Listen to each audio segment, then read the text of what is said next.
Hello students, welcome to Maximum KMR channel. இந்த வீடியோவில் நம்ம சாப்டர் 3 அல்ஜிப்ராவில் மேட்ரிக்ஸ்ன்ற டாப்பிக்கை பற்றி பார்க்கலாம். ஃபஸ்ட்டு நமக்கு ஒரு டாபிக் படிக்கிறோம் அப்படின்னா அதை பற்றி கிளியராக என்னன்னு தெரிஞ்சால் தான் நமக்கு அது கிளியராக புரியும். ஸோ அந்த டாபிக் என்ன, அதை வந்து ரியல் அப்ளிகேஷன்ஸில் எந்த இடத்துல யூஸ் பண்ணுறாங்க இப்படின்ற விஷயம் எல்லாம் நமக்கு தெரிஞ்சதுன்னா அந்த டாப்பிக்கை படிக்கிறதுக்கான யூஸ் என்ன அண்ட் அந்த டாபிக் எதை பற்றினது அப்படின்றது ஒரு கிளியர் இன்ஃபர்மேஷன் கிடைக்கும். அப்போ நம்ம டாப்பிக்கை பற்றியோ இல்லை சம்மோ ஏதாவது ஒன்று கொடுத்தாங்கன்னா ஈஸியாக அனலைஸ் பண்ணி ஈஸியாக சால்வ் பண்ணிடலாம். ஸோ அதனால தான் நம்ம சேனலில் each and every topic introduction video போடுவோம், அதுவும் இன்டெப்த்தாக சொல்லியிருப்போம். அண்ட் ரியல் லைஃப் அப்ளிகேஷன்ஸ் எந்த இடத்துலலாம் அதை யூஸ் பண்ணுறாங்க அப்படின்றது நமக்கு தெரியும் போது நம்ம ஒரு ப்ராப்ளமில் கொஷின் அரைஸ் பண்ணாங்கன்னா அந்த கொஷினை எப்படி சால்வ் பண்ணுன்றதும் நமக்கு ஈஸியாக தெரியும். ஸோ அந்த டாப்பிக் பற்றி முழுசாக தெரிஞ்சுக்கிட்டோன்னா ஆட்டோமேட்டிக்காக அந்த டாப்பிக்கான கொஷின்ஸ் எப்படி சால்வ் பண்ணுன்ற மெத்தோட நமக்கு தெரியும். சரி, ரைட்டுங்களா? ஸோ ஃபஸ்ட்டு இந்த இடத்துல மேட்ரிக்ஸ்னால் என்ன அப்படின்றது நமக்கு தெரியணும். இப்போ மேட்ரிக்ஸை எங்கெங்கெல்லாம் யூஸ் பண்ணுறாங்க அதுவும் நமக்கு தெரியணும். அதுக்கான எக்ஸாம்பிள்ஸ் என்னென்ன நமக்கு தெரிஞ்சிடுச்சுன்னா இதுதான் மேட்ரிக்ஸா, ஸோ அதனால தான் இப்படி யூஸ் பண்ணுறோமா அப்படின்றதும் நம்ம ஃபைண்ட் பண்ணிக்கலாம். மேட்ரிக்ஸ் அப்படின்றது பொதுவாக என்னென்னா ரோஸ் அண்ட் காலம்ஸை பேஸ் பண்ணி சொல்லுவாங்க. சரிப்பா, ரோஸ் அண்ட் காலம்ஸ்ன்னு சொல்கிறீங்க, இதுக்கான எக்ஸாம்பிள் என்ன அப்படின்னு சொன்னால், இப்போ ஸ்கூலில் நம்ம படிக்கிறோம், ஸ்டூடெண்ட்ஸ் வந்து 10 பேர் இருப்பாங்க. சரிங்களா? அவங்கவுங்களுக்கு ஒரு நேம்ஸ் இருக்கும். ஃபார் எக்ஸாம்பிள் ஃபஸ்ட்டாக ஒரு நேம் மிஸ்டர் ராஜன் ஒருத்தர் இருக்கார், அடுத்தது சுதாகர்னு ஒருத்தர் இருக்கார், அடுத்ததாக அனிதான்னு ஒரு பொண்ணு ஒருத்தவங்க இருக்காங்க. இப்போ இவங்க 3 பேரும் என்ன பண்ணியிருப்பாங்கன்னா ஒரு சப்ஜெக்ட்ஸில் மார்க்ஸ் எடுத்திருப்பாங்க. மேக்ஸ் சப்ஜெக்ட்ஸில் என்ன, இங்கிலீஷில் ஒரு மார்க் எடுத்திருப்பாங்க, தமிழில் ஒரு மார்க் எடுத்திருப்பாங்க. ஃபார் எக்ஸாம்பிள் 81, 62, 63, அதே மாதிரி இங்கே 70, 61, 91 ஒரு சென்டம் எடுக்கிறாரு. அதுக்கப்புறம் இங்கே 91, இங்கே 86 எடுத்திருக்காரு. இப்போ ராஜோடைய மேக்ஸ் மார்க் என்னன்னு பார்த்தா நம்ம இந்த இடத்துல பார்ப்போம். ராஜோடைய இங்கிலீஷ் மார்க் என்னன்னு பார்த்தா நம்ம இங்கே பார்க்கணும். அதுவே சுதாகரோடைய இங்கிலீஷ் மார்க் என்னன்னு பார்க்கணும்னா இங்கே பார்க்கணும். இதை ஒரு காலமாக ஒரு ரோவாக நம்ம ஃபார்ம் பண்ணிட்டோம் அப்படின்னா இந்த மார்க் எந்த இடத்துல இருக்குன்றதை டினோட் பண்ணி சொல்கிறது தான் மேட்ரிக்ஸ். ரைட்டுங்களா? இப்போ இங்கே ராஜோடைய மேக்ஸ் மார்க் வேணும்னா நான் ஃபஸ்ட்டு பிளேஸில் ஃபஸ்ட்டு ரோவில் ஃபஸ்ட்டு காலமை பார்க்குறேன். சுதாகருடைய இங்கிலீஷ் மார்க் வேணும்னா இது 2வது ரோவில் 2வது காலமை பார்க்குறேன். அப்போ நான் எந்த இடத்துல எதை பார்க்குறேன் அப்படின்றது தான் இங்கே மேட்ரிக்ஸ் மூலிமா சொல்லுவாங்க. மேட்ரிக்ஸ் இதில் மட்டும் நமக்கு யூஸ் ஆகலை, இது டேட்டா ஹேண்ட்லிங் சொல்லுவாங்க. ஃபார் எக்ஸாம்பிள் நம்ம பை சார்ட்டுக்கு பதிலாக கிராஃப் சார்ட்லாம் பார்த்துருக்கோம். பார்த்திங்கன்னா ஒரு கிராஃபில் வந்து பார் சார்ட்ஸ்லாம் வரும். அந்த பார் சார்ட்ஸ் எல்லாமே பேஸ் பண்ணி மேட்ரிக்ஸ் பேஸ் பண்ணி தான் இருக்கும். அண்ட் இன்னொரு நல்ல எக்ஸாம்பிள் சொல்லணும்னா ஒரு ஃபோட்டோ கடைக்கு போகிறோம், ஃபோட்டோ எடுக்கிறோம், பிக்சல்ஸ் பேஸ் பண்ணி பாஸ்போர்ட் சைஸ் ஃபோட்டோ ஒன்று எடுப்போம். இல்லை எனக்கு அதை விட பெருசாக வேணும் அப்படின்னா அதோடைய கொஞ்சம் பெருசாக எடுப்போம். இல்லை இதை விட எனக்கு மீடியம் சைஸ் வேணும்னா இதோட கொஞ்சம் கம்மினும் போது ரெண்டுத்துக்கும் இடைப்பட்ட ஒரு சைஸில் எடுப்போம். இந்த சைஸஸ்லாம் வந்து பார்த்தோம்னா பிக்சல்ஸ் பேஸ் பண்ணியிருக்கும். ஒரு ஃபோட்டோவில் சின்ன சின்ன பிக்சல்ஸ் சேர்ந்தது தான் ஒரு ஃபோட்டோ. அந்த பிக்சலோட சைஸை ரொம்ப கம்மி பண்ணும்போது சைஸ் சின்னதாகிடும், பிக்சலோட சைஸ் இன்க்ரீஸ் பண்ணும்போது சைஸ் வந்து பெருசாகும். இந்த இடத்துல ஒரு ஃபோட்டோவுக்கு ஒரு 10 பிக்சல்ஸ் இருக்குதுன்னு வச்சுக்கோங்க. இந்த 10 பிக்சலோடைய சைஸ் இன்க்ரீஸ் பண்ணும்போது இது பெரிய சைஸில் வந்துடும். அப்போ இந்த இடத்துல இருக்கிறது இங்கே பெருசாகுது. பிக்சல்னால் என்னென்னா ரோஸ் அண்டு காலம்ஸ் இதெல்லாம் பேஸ் பண்ணும்போது இந்த ஒரு பார்ட்டு தான் நமக்கு பிக்சல்ஸ். ஃபஸ்ட்டு இப்போ மேட்ரிக்ஸில் ரோனா என்ன காலம்னா என்னன்னு தெரியணும். சரிங்களா? இது எக்ஸ் ஆக்சிஸ், இது ஒய் ஆக்சிஸாக வச்சுப்போம். ஃபார் எக்ஸாம்பிள் இந்த X axis left to right மேலே இந்த சைடில், அதாவது இப்படியே ஹரிசான்டலாக போகிறது எல்லாமே நமக்கு ரோஸ். இந்த மாதிரி ஹரிசான்டலாக எக்ஸ் ஆக்சிஸ் மாதிரி போகிற எல்லாமே ரோஸ் ஆர். அதுவே ஒய் ஆக்சிஸ் மாதிரி கீழிருந்து மேலேயோ இல்லை மேலேருந்து கீழேயோ நம்ம பார்க்குறோன்னா இது எல்லாமே காலம்ஸ். சரிங்களா? இப்போ இது ஃபஸ்ட்டு ரோ, இது செகண்ட் ரோ, இது தேர்ட் ரோ, இது ஃபோர்த் ரோ. அதேமாதிரி ஃபஸ்ட்டாக இருக்கிறது ஃபஸ்ட்டு காலம், செகண்ட் காலம், தேர்ட் காலம், ஃபோர்த் காலம், ஃபிஃப்த் காலம். இதுதான் வந்து ரோஸ் அண்ட் காலமுடைய அரேஞ்ச்மெண்ட். நவ் இப்போ நம்ம ஒரு மேட்ரிக்ஸ் ஒன்று எடுத்துப்போம். அந்த மேட்ரிக்ஸ் வந்து ஃபார் எக்ஸாம்பிள் ஏஐஜே அப்படின்னு எடுக்கிறோம். ஐஜேன்னா என்னென்னா ஐன்றது ரோ, ஜேன்றது காலம். எத்தனாவது ரோவில் எத்தனாவது காலம் அப்படின்றத டினோட் பண்ணுறது. நமக்கு இப்போ ஃபஸ்ட்டாக இந்த இடத்துல என்னன்னு சொல்லுவோம், இது எல்லாமே ரோஸுங்களா, இப்படி போகிறது எல்லாமே ரோஸ். ரைட்? இப்போ ரோஸ் வழியாக நம்ம எழுதணும். அதே மாதிரி மேலேருந்து டாப்லேருந்து பார்க்குறோம், இது எல்லாமே காலம்ஸ்ன்னு வச்சுப்போம். இங்கே ஃபஸ்ட்டு ஒரு நம்பர் ஏதாவது ஒரு ஏன்னு ஒரு வேல்யூ நான் எடுத்துக்கிறேன். இது எங்கே இருக்குது அப்படின்னா ஃபஸ்ட்டு ரோவில் ஃபஸ்ட்டு காலமில் இருக்குது. நெக்ஸ்ட்டாக A1 ஃபஸ்ட்டு ரோவில் செகண்ட் காலமில் இருக்குது. நெக்ஸ்ட்டாக ஃபஸ்ட்டு ரோவில் தேர்டு காலமில் இருக்குது. அடுத்தது ஃபஸ்ட்டு ரோவில் ஃபோர்த் காலம் இருக்குது. இந்த மாதிரி போயிட்டே இருக்கும்போது லாஸ்ட்டாக நமக்கு ஃபஸ்ட்டு ரோ 1 தான், இது R1, இது R2, ரோ 2, இது ரோ 3, இது ரோ 4, ரைட்டுங்களா? இப்படியே போயிட்டே இருக்கும்போது லாஸ்ட்டாக இந்த இடத்துல என்ன ஆகும், ஆர் எம்மோ இல்லை என்னோ நம்ம கன்சிடர் பண்ணிக்கலாம். இப்போ இந்த இடத்துல காலம் எனக்கு என்னன்னு தெரியாது, இந்த காலமை நான் வந்து என்னன்னு கன்சிடர் பண்ணுறேன். லாஸ்ட்டாக போகிற காலம் எத்தனாவது வேணாலும் இருக்கலாம், எனக்கு nth காலம் வரைக்கும் இருக்குது. அப்போ லாஸ்ட்டாக இருக்கும்போது லாஸ்ட்டாக ஒரு இடம் வந்துடுச்சு, இதான் வந்து டெஸ்டினி முடிகிற இடம்னு வச்சுப்போம். ஃபஸ்ட்டு ரோவில் தான் இருக்குது, ஆனால் nth காலமில் முடியுது.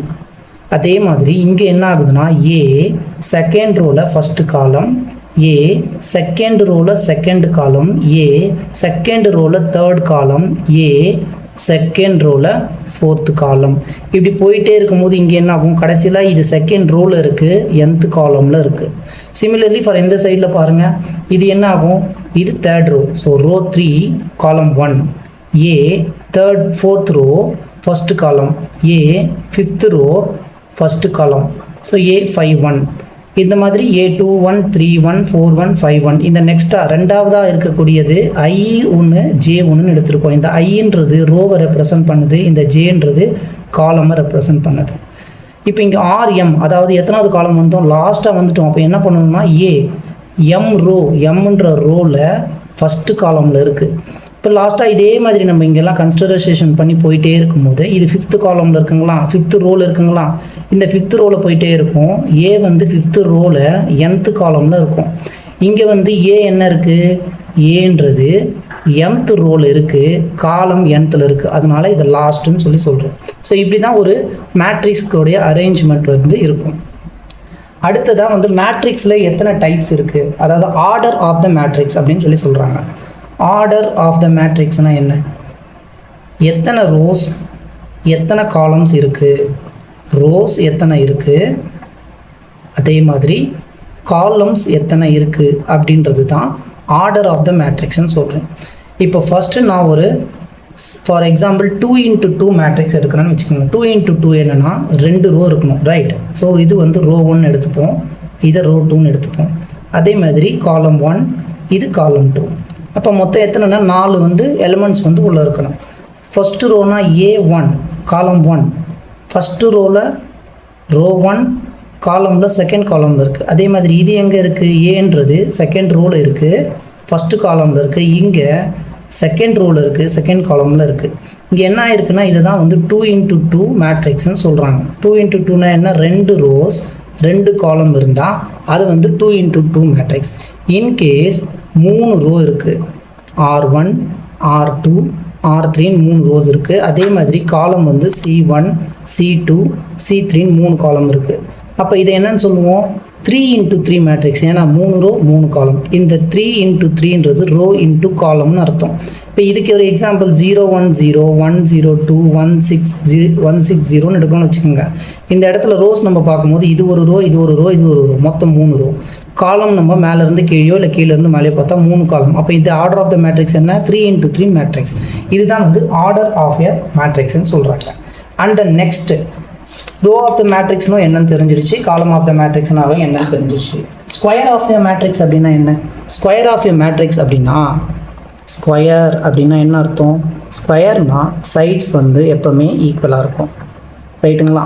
அதே மாதிரி ஸ்கொயர் ஆஃப் எ மேட்ரிக்ஸ் அப்படின்னு நம்மளை கேட்குறாங்க அப்படின்னா என்ன சொல்லணும், ஸ்கொயர் அப்படின்றது எப்போவுமே எல்லா சைட்ஸும் ஈக்குவலாக இருக்கும். அப்போ ஸ்கொயர் ஆஃப் த மேட்ரிக்ஸில் நம்ம எதை கன்சிடர் பண்ணுவோம், ரோவையும் காலமையும் கன்சிடர் பண்ணுவோம். இந்த ரோஸும் காலமும் ஈக்குவலான நம்பர்ஸில் இருந்ததுன்னா 3 ரோ 3 காலம், 4 ரோ 4 காலம், 2 ரோஸ் 2 காலம், 1 ரோ 1 காலம், இந்த மாதிரி எல்லாமே ஈக்குவலாக இருந்ததுன்னா அதை தான் ஒரு ஸ்கொயர் ஆஃப் மேட்ரிக்ஸ்ன்னு சொல்கிறாங்க. நெக்ஸ்ட்டு மேட்ரிக்ஸோடைய டைப்ஸ் என்னென்ன அப்படின்றதே பார்க்கலாம். இப்போ ஸ்கொயர் ஆஃப் த மேட்ரிக்ஸ் ஒன்று பார்த்தோம், ஃபஸ்ட்டு ஆர்டர் ஆஃப் த மேட்ரிக்ஸ்னால் என்னென்னு பார்த்தோம், அதுக்கப்புறமா அதோடைய டைப்ஸில் ஸ்கொயர் ஆஃப் த மேட்ரிக்ஸ் வந்து பார்த்தோம். டயாகோனல் மேட்ரிக்ஸ்ன்னு சொல்கிறாங்க. டயாகோனல் அப்படின்றது நமக்கு என்னென்னு தெரியணும், சரிங்களா? டயாகோனல் மேட்ரிக்ஸ் நார்மலாக நம்ம டயாகோனல்லாம் என்ன சொல்லுவோம், இந்த லாஸ்ட்லேருந்து இந்த லாஸ்ட் வரைக்கும் பார்ப்போம். இப்போ இது வந்து ஒரு ஸ்கொயராக இருக்குது, இந்த ஸ்கொயரோடைய டயாகோனல் வேணும்னா இந்த இந்த கிராஸ் எண்ட்ஸை வந்து நம்ம பார்ப்போம், அதுதான் வந்து நம்ம டயாகோனல் சொல்லுவோம். ஒரு மேட்ரிக்ஸில் இதே மாதிரி இந்த கார்னர்ஸில் இருக்கக்கூடிய இடம், ஏதாவது 2 இடத்துல கார்னரில் ஜீரோஸ் இருந்ததுன்னா அதை வந்து நம்ம என்ன சொல்லுவோம்னா டயாகோனல் மேட்ரிக்ஸ்னு சொல்கிறாங்க. இதுக்கு ஒரு எக்ஸாம்பிள் நம்ம இங்கே பார்க்கலாம். 8 0 0 0 -3 0 0 0 11. ஸோ இதை வந்து ஒரு டயாகோனல் மேட்ரிக்ஸ் அப்படின்னு சொல்கிறாங்க. இந்த இடத்துல நம்ம டயாகோனல்னால் எந்த கார்னர்ஸ்லாம் பார்ப்போம், இந்த கார்னர்ஸ்லாம் பார்ப்போம். இப்போ இங்கே இந்த கார்னரில் இருக்கக்கூடிய 3 நம்பர்ஸும் 0வாக இருக்குது. அதே மாதிரி இங்கே இருக்கக்கூடிய 3 நம்பர்ஸும் 0வாக இருக்குது. இப்போ இந்த இடத்துல டயாகோனல்ஸ் என்ன இருக்குது, 0வாக இருக்குங்களா, அதனால் இதை வந்து டயாகோனல் மேட்ரிக்ஸ்னு சொல்கிறோம். இன்கேஸ் இங்கே இருக்கக்கூடிய கார்னர் இந்த இடத்துல 0 இந்த இடத்துல 0வாக இருந்தாலும் அதையும் நம்ம என்னன்னு சொல்லணும்னா டயாகோனல் மேட்ரிக்ஸ்னு தான் சொல்லணும். And next one identity matrix. ஐடென்டிட்டினா என்ன? ஐடென்டிட்டினா ரெண்டும் சேமாக இருக்கணும், இல்லை 1 அப்படின்றது தான் ரூல். ஐடென்டிட்டி மேட்ரிக்ஸ் எப்போவுமே ஐன்னு டினோட் பண்ணுவாங்க. இப்போ ஐடென்டிட்டி மேட்ரிக்ஸ்க்கு 2 × 2க்கான 2 காலம் 2 ரோஸ் இருந்தால், 2 ரோஸ் 2 காலம் இருந்தால் அந்த ஐடென்டிட்டி மேட்ரிக்ஸ் எப்படி இருக்குன்னா 1 0 0 1. ஐடென்டிட்டினா என்ன? இந்த இடத்துல 1 இருக்கணும், இந்த 2 இடத்துலையும். அதுதான் ஐடென்டிட்டி மேட்ரிக்ஸ்னு சொல்கிறாங்க. இது வந்து 2 × 2 மேட்ரிக்ஸ்க்கான எக்ஸாம்பிள். இதுவே 3 × 3ல் எப்படி இருக்கும்? 3 × 3னா 3 ரோஸ் 3 காலம் வேணும். ஸோ ஃபஸ்ட்டு ரோ 1 0 0, ரெண்டாவதா 1 0 1 0 1 0 0 1. ஸோ இந்த இடத்துல ஐடென்டிட்டி மேட்ரிக்ஸ் வந்து 3 × 3 ஃபார்மில் இருக்குது. ஐடென்டிட்டி அப்படின்றது இங்கேருந்து நம்ம பார்க்கும்போது ஓவராலாக இந்த எல்லா இடத்துலையும் 1 இருக்கணும், அதுதான் ஐடென்டிட்டி மேட்ரிக்ஸ். ஸோ இங்கே 2 × 2 மேட்ரிக்ஸ்க்கு இந்த 2 இடம் 1 இருக்குது. 3 × 3னா 3 ரோஸ் 3 காலம். இதில் இந்த இடத்துல இந்த டயாகோனல் ஹோல் பார்ட் மட்டும் 1 இருந்ததுன்னா அதை ஐடென்டிட்டி மேட்ரிக்ஸ் அப்படின்னு சொல்கிறாங்க. And the next one 0 matrix. நேம்லேயே நமக்கு 0ன்னு கொடுத்துட்டாங்க. அப்போ அது 2 × 2 மேட்ரிக்ஸாக இருந்தாலும் சரி, 3 × 3 மேட்ரிக்ஸாக இருந்தாலும் சரி, த்ரூ அவுட்டாக அந்த மேட்ரிக்ஸ்ன்றது 0வாக தான் இருக்கும். அதாவது 0 0 0 0ன்றது 2 × 2ல் 0 மேட்ரிக்ஸ். 3 × 3ல் வேணும்னா நமக்கு எல்லா இடமும் 0, 3 ரோஸ் 3 காலமில் இருக்கும்.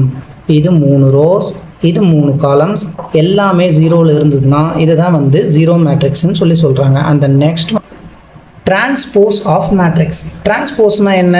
சேஞ்ச் பண்ணணும், எதையாவது ஒன்று எதையாவது மாற்றணும். இந்த இடத்துல மேட்ரிக்ஸை பொறுத்த வரைக்கும் நம்ம என்ன இருக்குன்னா ரோவும் காலமும் மட்டும்தான் இருக்குது. ரோவெல்லாம் காலமாக மாற்றிட்டோம். அப்படி இல்லைன்னா இந்த காலம் எல்லாத்தையும் ரோவாக மாற்றிட்டா அதை தான் அந்த மேட்ரிக்ஸ்க்கான டிரான்ஸ்போஸ் அப்படின்னு சொல்கிறாங்க. ஃபார் எக்ஸாம்பிள் நம்ம 2 × 2 மேட்ரிக்ஸில் வந்து 1 5 3 2ன்னு கொடுத்துருக்காங்க. இதுதான் மேட்ரிக்ஸ் ஏவாக வந்து கன்சிடர் பண்ணுறாங்கன்னு வச்சுக்கோங்க. இப்போ நமக்கு ஏ டிரான்ஸ்போஸ் ஃபைண்ட் பண்ணுங்க அப்படின்றாங்கன்னு வச்சுக்கோங்க. ஏ டிரான்ஸ்போஸ்னால் என்ன பண்ணணும்? ரோலேருந்து காலமாக மாற்றணும், இல்லை காலம்லேருந்து ரோவாக மாற்றணும். எதை பண்ணாலும் உங்களுக்கு சேம் ஆன்சர் தான் வரும். ஃபஸ்ட்டு இந்த ரோவை எல்லாத்தையும் காலமாக மாற்றிக்கணும். இந்த 1 5ன்றது ரோ இப்படி இருந்து இப்படி இருக்குது, இதை அப்படியே திருப்பி காலமாக மாற்றணும்.